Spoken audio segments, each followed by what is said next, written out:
right, Ashton. That's what we're going for the West Wing Week. Welcome to the West Wing Week, your guide to everything that's happening at 1600 Pennsylvania Avenue. But first, a brief message from foodsafety.gov. Hello, I'm Agriculture Secretary Tom Vilsack. This summer, do your best to keep food out of the danger zone. Keep cold food cold, below 40 degrees, and hot foods hot by cooking thoroughly and serving right away. This week, June 25th to July 1st, or Home of the Kringle.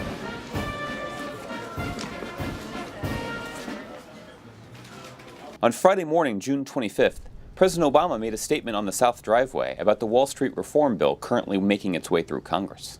We are poised to pass the toughest financial reforms since the ones we created in the aftermath of the Great Depression. Early this morning, the House and Senate reached an agreement on a set of Wall Street reforms that represents 90% of what I proposed when I took up this fight. Later that afternoon, the president left for Muskoka, Ontario for the G8 summit to address a range of global issues. Upon arrival, he was greeted by Canadian Prime Minister Harper, and the delegations immediately got down to the important business at hand, discussing economic issues such as global development and a need for greater accountability. On Saturday, June 26th, the G8 summit took on some issues of international security, including discussions about Iran, North Korea, and the situation in Afghanistan. President Obama then traveled to stormy Toronto for the G20, where he highlighted another area of international cooperation by giving a ride to newly elected Prime Minister of the UK, David Cameron. The president then spent the afternoon in bilateral meetings. Mr. President, may I please introduce His Excellency, the President of the Republic of Korea. How are you? Affirming our alliance with South Korea, strengthening our relationship with China, and taking time to settle up on a bet with Prime Minister Cameron about the U.S.-UK World Cup soccer match. Since it ended in a tie, we are exchanging and paying off our debts at the same time. This is Goose Island 312 beer from my hometown of Chicago. And David, I understand this is Hobgoblin from the Witchwood Brewery in Whitney in my constituency. And so I advised him that in America, we drink our beer cold.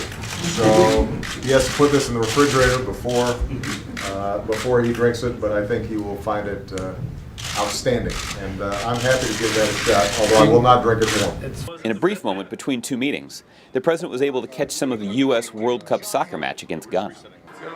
Go! Go, go, go! Go, go! Take a shot! Oh! Come on, man! The U.S. went on to lose a close game 2-1. On Sunday, June 27th, the G20 summit was in full swing, with President Obama attending plenary sessions focused on the global coordination for economic recovery. If we act in a coordinated manner and avoid pitfalls, this could mean global output raised by $4 trillion, the creation of 52 million new jobs, and 90 million people lifted out of poverty. After taking part in the formal leader's portrait or family photo, the president hunkered down for more bilaterals, highlighting America's cooperation with Indonesia, our strategic partnership with India, and celebrating the 50th anniversary of our alliance with Japan. On his way to a press conference, President Obama ran into Prime Minister Harper. Well, thanks for your hospitality. Well, thanks for all your help. Good, good. No, I thought you did great work, and I think the results are good. So. The president then spoke to the press on the accomplishments of the summit and the role the U.S. will take. In the United States, we are committed, above all, to leading by example. And because of the steps that we've taken to get our economy moving, we are growing again, and this growth is beginning to translate into job creation. Then it was time to leave for sunny Washington, D.C. On Monday, June 28th, with the flag over the White House flying at half-staff for the passing of Senator Robert Byrd, the president held a series of meetings. That afternoon, he met with the winners of the 2010 Math Counts National Competition in the Oval Office.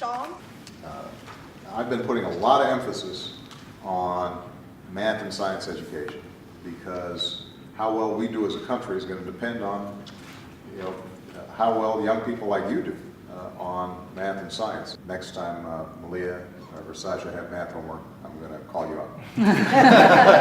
Okay? Is that a deal? All right. The president, photographer Pete Souza, and the mathletes then put their math skills to practical use. 2 of you on each side of the But we got the coach too here. Well, 3 on one side, 2 on the other. There you go. That's all the math. So that was a math problem. Slide in. All right, come on. On Tuesday, June 29th, the president met with his economic team and chairman of the Federal Reserve Board, Ben Bernanke, to be briefed on the economic recovery. We share the view that the economy is strengthening, that we are into recovery, that it's actually led by some interesting sectors like manufacturing that we haven't seen in quite some time. President Obama also met with a bipartisan group of senators in the cabinet room to discuss the need to pass energy and climate legislation this year, an effort he believes will not only involve action by the government, but an effort from the whole nation to change the way we use and produce energy.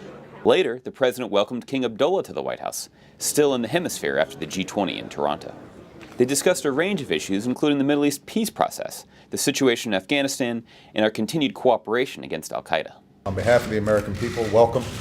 We appreciate your friendship and we appreciate your good counsel and look forward to continuing to work together to strengthen the strong bonds between our two countries. On Wednesday, June 30th, President Obama traveled to Racine, Wisconsin, where he grabbed a local pastry called a Kringle from O&H Bakery before holding a town hall meeting to discuss the state of the economy and the usual posturing that comes with doing business back in Washington. The leader of the Republicans in the House said that financial reform was like, I'm quoting here, using a nuclear weapon to target an ant. That's what he said. He compared the financial crisis to an ant. This is the same financial crisis that led to the loss of nearly 8 million jobs. Same crisis that cost people their homes, their life savings. He can't be that out of touch. On Thursday, President Obama's motorcade weaved through D.C. to American University, where he delivered remarks on comprehensive immigration reform, explaining the broken system we currently have in place and proposing a new direction. Now, stopping illegal immigration must go hand in hand with reforming our creaky system of legal immigration. Later that afternoon, the president signed the Iran sanctions bill into law, imposing the toughest set of sanctions ever put in place on Iran. In the entire world, there is only one signatory to the NPT, only one, that has been unable to convince the International Atomic Energy Agency that its nuclear program is for peaceful purposes. One nation, and that nation is Iran. To find out more information on any of these topics or to see complete videos of these events, go to whitehouse.gov. And thanks again for checking out your West Wing Week. By the way, I have a math question for you. Okay, what's the math question? Okay, this is called the Oval Office, Yes. right? Is it an oval? Or you want me to give you like what's the diameter of it or something? No. Where are the foci of the oval? See, don't embarrass me.